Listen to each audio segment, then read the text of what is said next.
have to bring in the people who were unemployed, give them jobs, excuse me. But the village, in our case Sherwood, had to supply something also. And part of what we supplied was bricks we used for the buildings because they came from Yarmouth up the street here.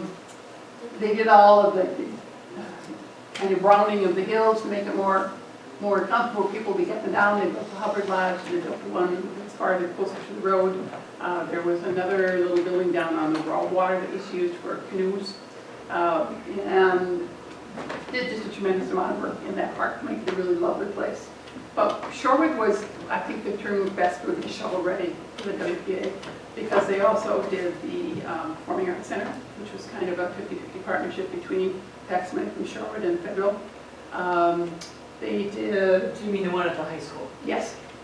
They also helped with Atwater Beach, because up until the 30s, Atwater Beach, right here, has just this torturous path that went down to the water. Oh yeah, still is. It still is a good path.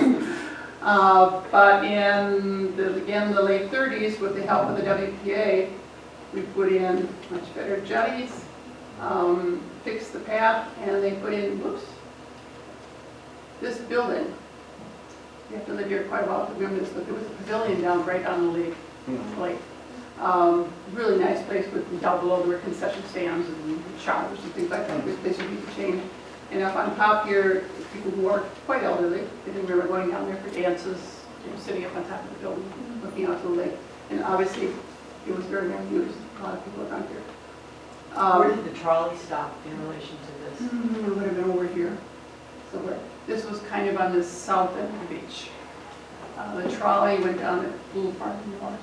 And there were two trolleys, Able, Cable, and Twinkle Toes. And you paid a dime to ride down. Unfortunately, they were broken more than they were working, and so they did not last terribly long. That was early 70s.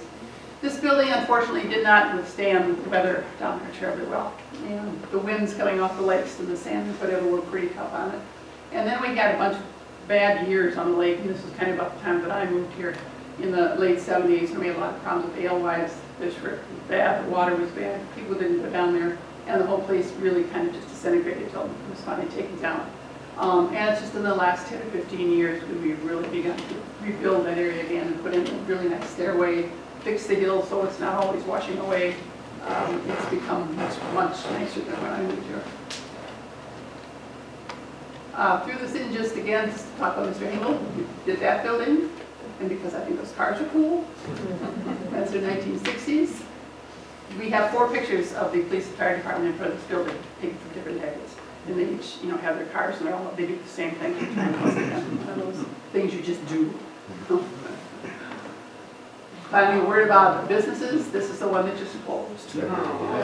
Hayek's on the corner of Downer and Capitol. And originally it was called Bright Drugs. See the sign right there. It was in business as Bright Drugs for a couple years when it was first built. And there was a, that one? Sing something or another was back here. I think it was a grocery store. This building then in 1918 was built by, or bought by Mr. Hayek, Ernie Hayek, who was a pharmacist. And he bought really just the drugstore part of it. And operated that for many years. Eventually, after this one, the other part had been a grocery store and a meat market and a bunch of other things. Ernie bought the whole works and bought the building and extended the store into the back. And they were there for 100 years, and I think that's another amazing thing. Obviously, there was not too much up here. The streetcar did come up Downer, and there are stories about people who did live up here, and they could just look down the street and tell when Dad was coming home at the end of the day because they could see the streetcar coming. But Hayek's was one of, at one time, 6 drugstores in Sherwood, all along Capitol and Oakland. And we were very much a corner business community for many, many years. Your major corners, you'd have your drugstore, and you would have maybe a small grocery store. You'd have a gas station, and that's where you did your major shopping.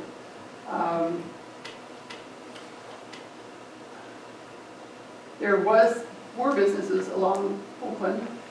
And this would be the corner again of Capitol and Oakland, streetcar. This picture is taken from the top of the high school.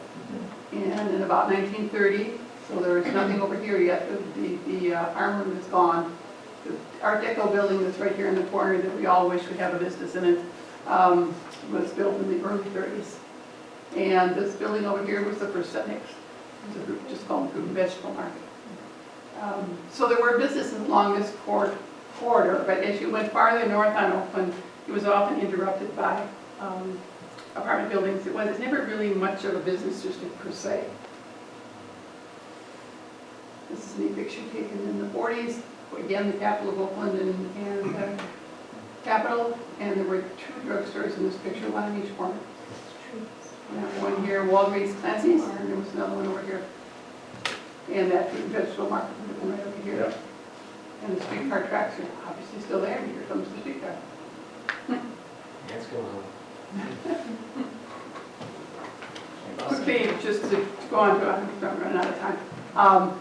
St. Robert's did establish here, I think it was 1912, and opened and building in 1915. But this building was built until 1957, which is their beautiful church. If you have not been in that church and you don't have other views, just go in and look around. It's a beautiful, beautiful building.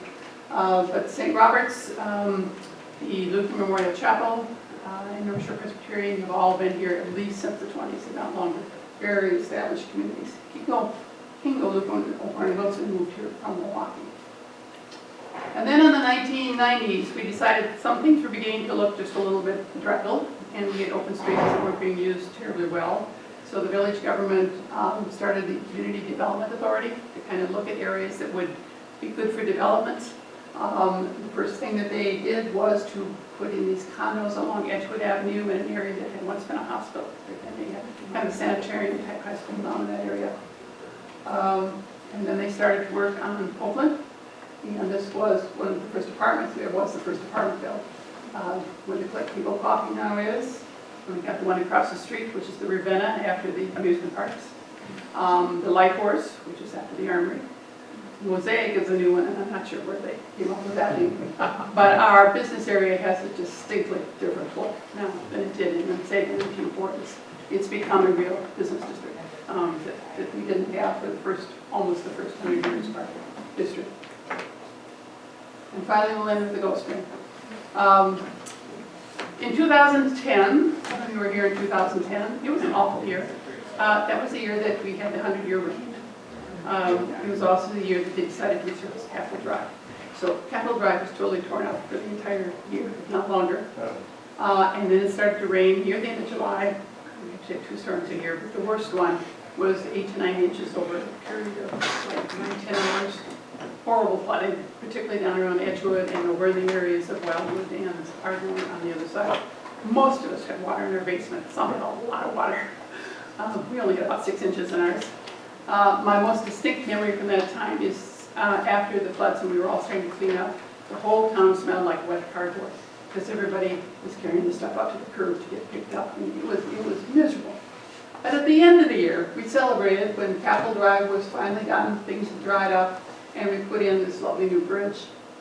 Before that, there'd been just a railroad trestle there that was getting pretty ugly.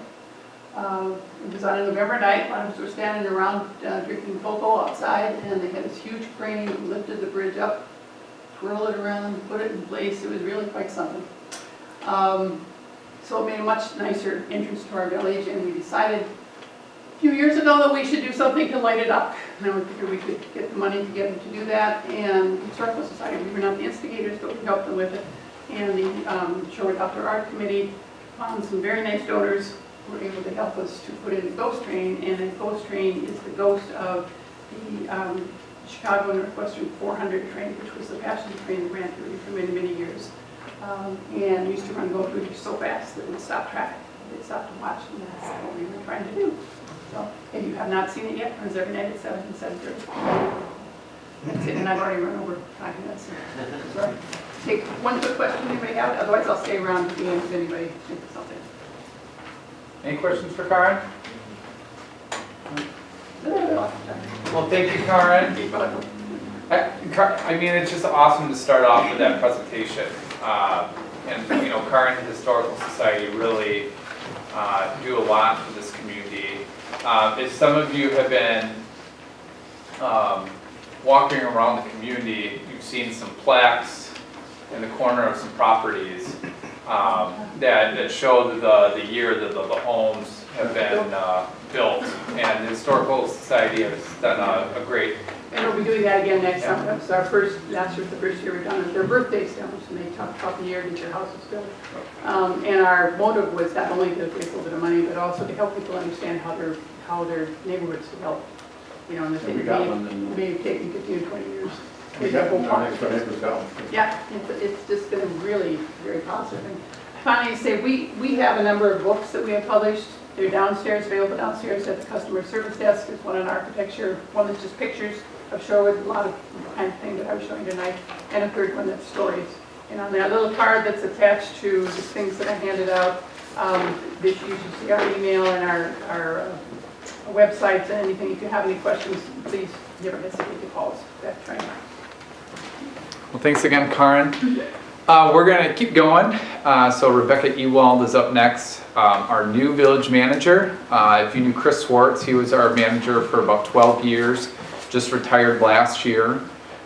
Rebecca started November of this past year. Yeah, so this is my fun fact. I started here on November 6th, and that is the day that Edwin. Yeah, same day my child was Yeah, born, so it was a big, 10 out of 10. big- Edwin, yep. big day. So. Yeah. So I'm going to let Rebecca, for the next 15 minutes, present, and she's just going to go through kind of her role, the organization, as far as the structure, and just general summary of just some of the village services. So, quick question for all of you. Who knows anything about a village manager? Mark, that's cheating. He's our finance director. So, Barry, this is like the same look that my mother had when I wanted to. What is she talking about? So, let me tell you a little bit about what I do. And I'm going to try to keep it concise because we want to keep you guys on schedule.